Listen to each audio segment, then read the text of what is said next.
Bweneyongerayo n'ebivudde mu nsiko eby'emizannyo akawungeezi lwaleero ng'ebulambale empaka za digi eza Mountain Dew zigibweko akawuwo ebusiika ssabbiiti eno ye Nakinku mu kuvulumula digi mu Africa Nick DeWitt aweze nga bw'agenda okulaga bannayuganda ekyuma baddeyo nga bamukaaba.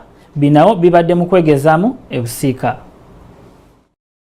Nakinku mukonga digi mu Africa Nick DeWitt ategezezza nga bwe yetegese obulungi okulaga bannayuganda obumu ku bukodyo bwe ku mulundi guno. Time since I've been here and really excited to be here.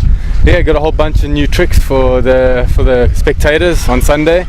Nick DeWitt era asiimye bannayuganda bamusaayi muto bagambye nti balina ebitone wabula nga byetaaga kuwabulwa kyokka. The big thing, you need to practice and practice, starting off small or starting off on the... Empaka za digi za Mountain Dew za lawundi ey'okutaano za kutojjera ssabbiiti eno ebusiika era nga za kwetabamu abavuzi ba Uganda ab'enjawulo wabula nga Nick DeWitt aleeteddwa kusanyusa bannayuganda. Guno gwa mulundi ogwokubiri nga Nick DeWitt akyala mu ggwanga ogwasookera ddala gwali omwaka gwa 2013 mu mpaka zennyini eza digi. Ku lwa Kingdom TV amandya g'ebyemizannyo nze Brian Katende.